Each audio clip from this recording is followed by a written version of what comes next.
오늘도 이 새벽에 기도하는 마음으로 주님 전에 나오신 우리 성도님들을 주님의 이름으로 환영하고 축복합니다. 기도하겠습니다.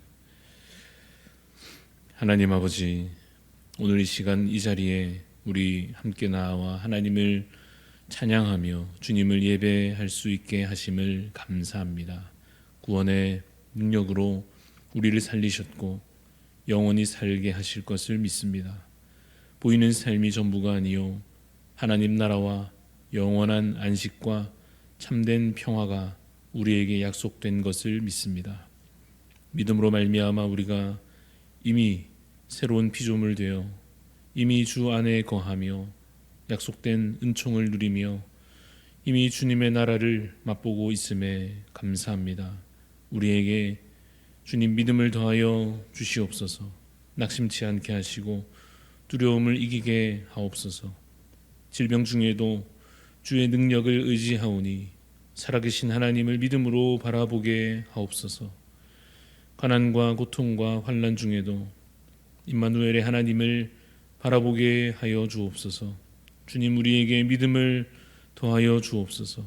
세상에 속한 악한 것을 탐하지 않게 하옵소서. 우상에 무릎 꿇지 않게 하여 주옵소서. 명예와 부유함과 쾌락으로 인하여 삶을 허비하지 않게 하여 주옵소서.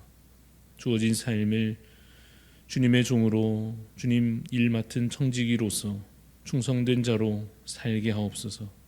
주어진 사명 늘 기억하여서 오늘도 주님의 뜻을 따라 순종하며 살게 하여 주옵소서. 주를 의지하오니 오늘도 주시는 말씀에 의지하여 살게 하시고 응답하시는 기도의 응답 가운데 주님 주시는 뜻대로 겸손하게 살아가는 복된 삶이 되게 하여 주옵소서. 감사드리며 살아계신 예수 그리스도 이름으로 기도드리옵나이다. 아멘. 오늘 우리에게 주시는 하나님의 말씀은 마태복음 13장 53절부터 14장 12절까지 말씀입니다. 마태복음 13장 53절부터 14장 12절까지 말씀을 교독하여 읽겠습니다. 예수께서 이 모든 비유를 마치신 후에 그곳을 떠나서 고향으로 돌아가사 그들의 회당에서 가르치시니 그들이 놀라 이르되 이 사람의 이 지혜와 이런 능력이 어디서 났느냐. 이는 그 목수의 아들이 아니냐. 그 어머니는 마리아, 그 형제들은 야고보, 요셉, 시몬, 유다라 하지 않느냐. 그 누이들은 다 우리와 함께 있지 아니하냐. 그런즉 이 사람의 이 모든 것이 어디서 났느냐 하고 예수를 배척한지라. 예수께서 그들에게 말씀하시되 선지자가 자기 고향과 자기 집 외에서는 존경을 받지 않음이 없느니라 하시고 그들이 믿지 않음으로 말미암아 거기서 많은 능력을 행하지 아니하시니라. 그때 분봉왕 헤롯이 예수의 소문을 듣고 그 신하들에게 이르되 이는 세례 요한이라. 그가 죽은 자 가운데서 살아났으니 그러므로 이런 능력이 그 속에서 역사하는도다 하더라. 전에 헤롯이 그 동생 빌립의 아내 헤로디아의 일로 요한을 잡아 결박하여 옥에 가두었으니 이는 요한이 헤롯에게 말하되 당신이 그 여자를 차지한 것이 옳지 않다 하였음이라. 헤롯이 요한을 죽이려 하되 무리가 그를 선지자로 여김으로 그들을 두려워하더니 마침 헤롯의 생일이 되어 헤로디아의 딸이 연석 가운데서 춤을 추어 헤롯을 기쁘게 하니 헤롯이 맹세로 그에게 무엇이든지 달라는 대로 주겠다고 약속하거늘 그가 제 어머니의 시킴을 듣고 이르되 세례 요한의 머리를 소반에 얹어 여기서 내게 주소서 하니 왕이 근심하나 자기가 맹세한 것과 그 함께 앉은 사람들 때문에 주라 명하고 사람을 보내어 옥에서 요한의 목을 베어 그 머리를 소반에 얹어서 그 소녀에게 주니 그가 자기 어머니에게로 가져가니라. 요한의 제자들이 와서 시체를 가져다가 장사하고 가서 예수께 아뢰니라. 아멘.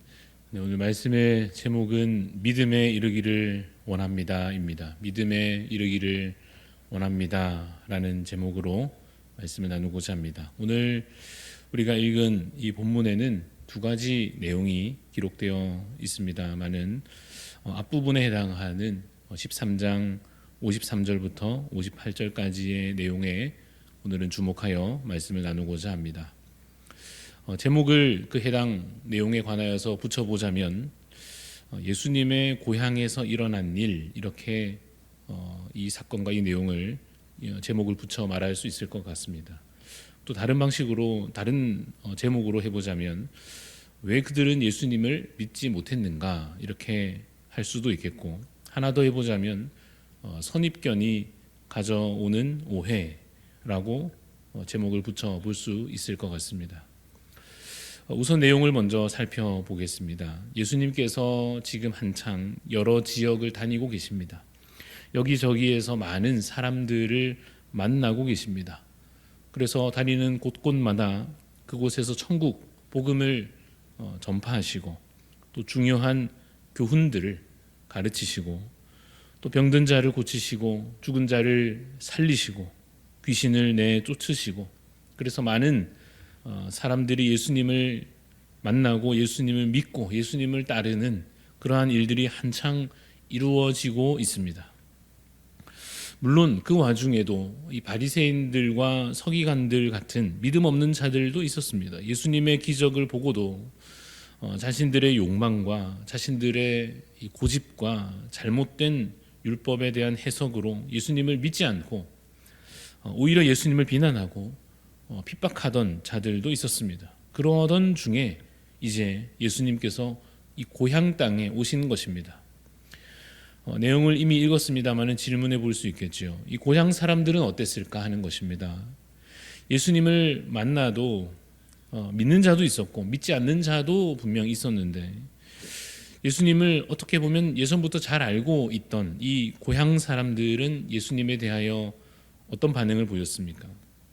그 반응을 본문에서 최대한 찾아보자면 우선은 놀란다는 것을 봅니다. 54절 말씀을 13장 54절을 다시 보시면, 고향으로 돌아가사 그들의 회당에서 가르치시니 그들이 놀라 이르되 이 사람의 이 지혜와 이런 능력이 어디서 났느냐, 이렇게 반응합니다. 이 놀랐다 하는 것은 예상하지 못했다는 말입니다. 예를 들어서 제가 오늘 이 시간 이렇게 월요일 새벽에 설교를 하고 있는 것을 보면서 여기서 놀라는 분은 없을 것입니다. 그런데 이 새벽에 예를 들어서 시간이 되었는데 권사님 한 분이 올라서시면 아마 여러분들이 보시고 좀 의아해 하실 것입니다. 오늘 특별히 대표기도 순서가 따로 있는가 하다가 이 권사님이 올라오셔서 본문도 읽고 설교도 시작하시게 되면 아마 여러분들 마음속에 의문이 좀 커지지 않겠습니까? 이게 무슨 상황인지, 목사님은 어디 가시고 왜 저 권사님이 나오셔서 갑자기 설교를 하고 있나, 당황스럽기도 하고 그래서 놀랄 것입니다. 아마 이 고향 사람들의 마음이 그와 같았던 것 같습니다. 그들이 무엇을 보고 있느냐 하면 예수님이 회당에서 가르치시는 것을 봅니다.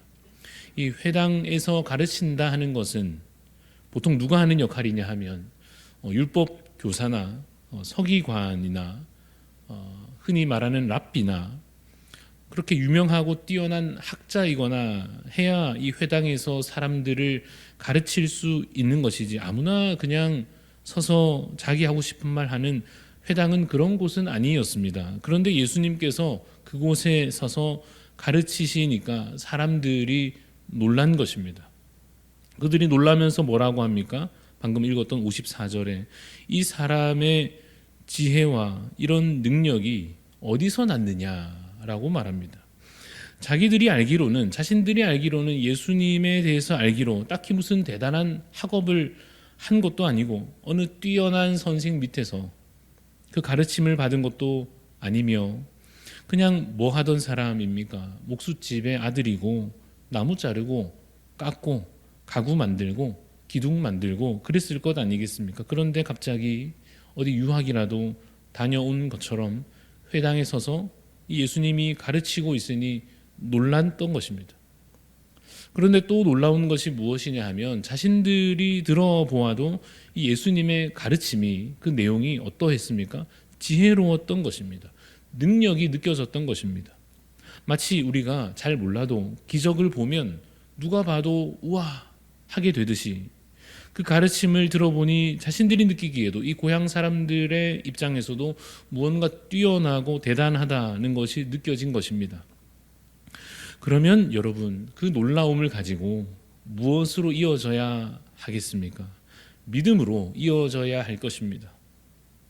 보통 사람들과는 다른 그 지혜와 능력을 이제 직접 보았으니까 그분이 구약을 성취하시는 메시아이심을, 하나님의 아들이심을, 구원자로 드디어 오신, 마침내 오신 그분이심을 믿는 그 믿음에 이르러야 할 것입니다. 그런데 이 고향 사람들은 그와 같이 믿음에 이른 것이 아니라 무엇으로 이어지고 있습니까? 의문과 의심으로 이어지고 있습니다. 55절 말씀을 읽어보겠습니다. 55절에 이는 그 목수의 아들이 아니냐, 그 어머니는 마리아고 그 형제들은 야고보고 요셉이고 시몬이고 유다라 하지 않느냐.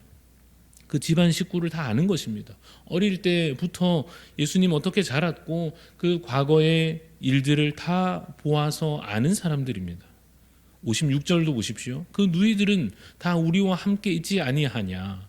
그런즉 이 사람의 이 모든 것이 어디서 났느냐 합니다. 이 모든 것이 어디서 났느냐? 믿지 못하겠다 하는 것입니다. 받아들여지지 않는 것입니다. 그래서 어떻게 합니까? 57절 말씀에 예수님을 어떻게 합니까? 57절에 예수를 배척합니다. 여러분, 배척하는 것이 무엇입니까? 거부하고 밀어냈다 이 뜻입니다. 못 믿겠다는 것입니다. 아무리 뛰어나고 대단해도, 지혜롭고 능력이 있고 하여도 나는 못 믿겠다는 것입니다. 왜 그렇습니까? 왜 믿지 못합니까? 선입견이 있습니다. 미리 머릿속에 들어있는 것이 있었습니다. 미리 그들이 알고 있는 것이 있습니다. 무엇이냐면 예수님의 과거의 모습입니다. 내가 직접 보았던 것들입니다. 목수의 아들이니까 예를 들어 집을 지었다더라. 그러면 믿겠지만 율법을 해석하고 천국이 어떠하고 그러면은 나는 못 믿겠다 하는 것입니다. 여러분, 미리 알고 있는 무언가가 믿음을 방해하는 경우가 있습니다. 사람에 대한 것일 수도 있고 지식에 관한 것일 수도 있습니다. 사람에 대한 어떠한 선입견 때문에 말씀을 전하는 그 사람에 대한 혹 불신과 의심 때문에 하나님의 말씀이 나에게 믿음으로 연결되지 못하는 일들도 있습니다. 혹은 내가 알고 있는 어떤 전문적인 지식이나 내가 속한 분야의 상식이나 혹은 경험이나 또는 정치적인 견해나 혹은 어떤 일의 올록이나 내 머릿속에 내 마음속에 먼저 자리 잡은 그 무언가가 말씀을 듣는 내 귀를 막고 마음을 굳어버리게 만드는 일들도 있습니다. 차라리 어린아이와 같다면 아는 것이 부족해도 착한 마음으로 마치 좋은 땅과 같이 뿌려진 씨앗이 열매 맺듯이 듣는 말씀마다 마음에 새겨지고 은혜가 될 텐데 미리 자리 잡은 어떤 마음이나 지식이라고 하는 것이 믿음을 방해할 때가 있습니다. 바리새인들이 그랬고 오늘 이 예수님의 고향 사람들이 그러했습니다. 그들은 자신들이 뭔가를 더 안다고 생각했습니다. 그래서 그것을 근거로 예수님을 판단했고 그래서 결국 예수님을 배척했습니다. 사랑하는 여러분, 말씀을 들을 때에 우리의 마음밭이 좋은 밭 될 수 있기를 간절히 소원합니다. 하나님께서 우리의 마음밭을 잘 기용하여 주셔서 옥토와 같이 뿌려지는 씨앗마다 열매 맺어지듯 듣는 말씀마다 우리 안에 은혜되는 복이 있기를 간절히 소원합니다. 여러분, 오늘 우리가 읽는 이 사건의 마무리는 정말 안타깝게 마무리가 됩니다. 58절 말씀 보시면 58절에 그들이 믿지 않음으로 말미암아 거기서 많은 능력을 행하지 아니하시니라 이렇게 됩니다. 여러분, 이게 정말 아쉽고 안타까운 일 아니겠습니까? 믿음이 없으니 역사도 일어나지 않습니다. 믿음이 없으니 기적도 일어나지 않습니다. 여러분, 우리에게도 마찬가지로 믿음이 없으면 변화도 없고 믿음이 없으면 회복도 없고 믿음이 없으면 성장도 없고 부흥도 없습니다.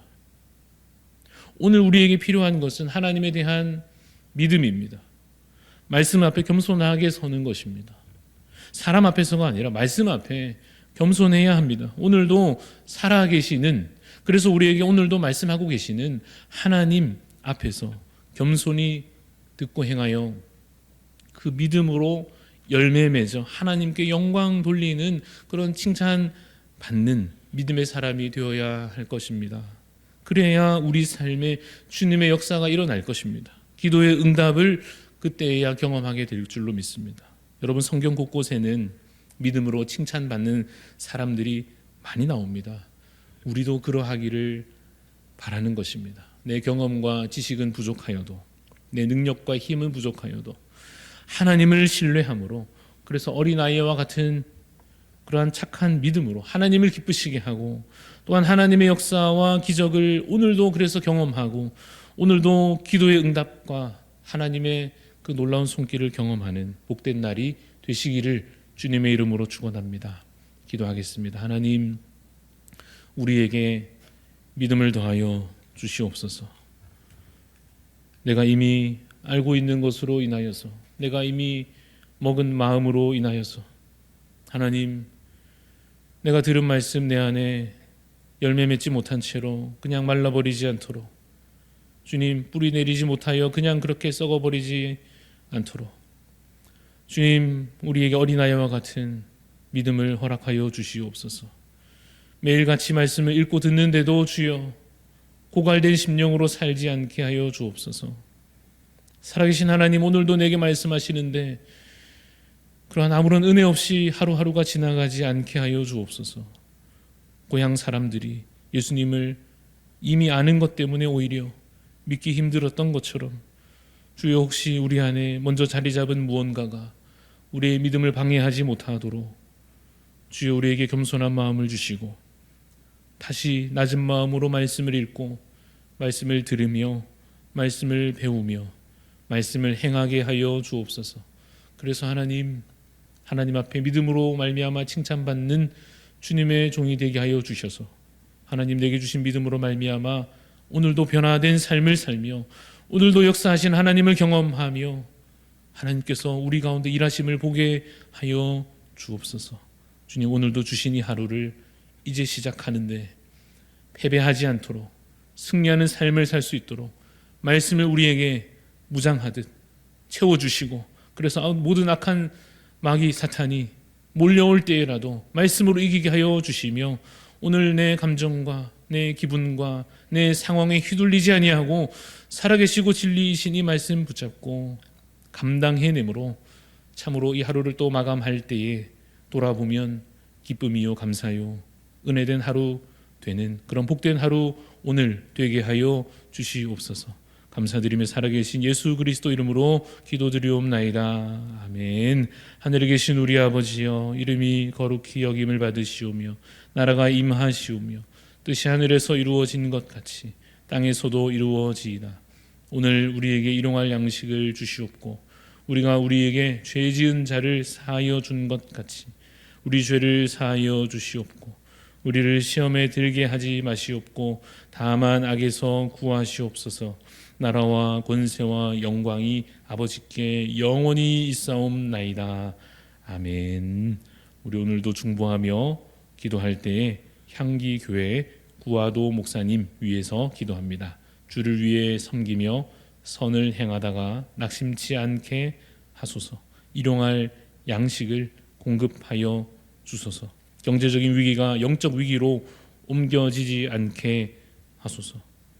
한 번 더 우리 기도 제목을 읽어드립니다. 주님을 위하여 섬기는 가운데 낙심치 않도록 기도해 주시고 일용할 양식을 간구하는 기도 가운데 경제적인 위기 속에서도 영적으로 무너지지 않기를 위하여 간구하는 우리 구화도 목사님 또 향기교회 될 수 있도록 하나님께서 은혜 부어주시도록 중보하는 마음으로 기도해 주시고 또 우리 지체들 가운데 여전히 암과 여러 가지 질병으로 치료와 회복 중인 성도님들을 위해서 기도해 주시기 바랍니다. 마지막으로 나라와 민족을 위하여 이 땅에 정말 주님의 아름다운 공의가 주님의 선하신 뜻이 서고 이루어질 수 있도록 해달라고 또 여러분 각자 기도의 제목 붙잡고 하나님 앞에 기도하며 나아가겠습니다.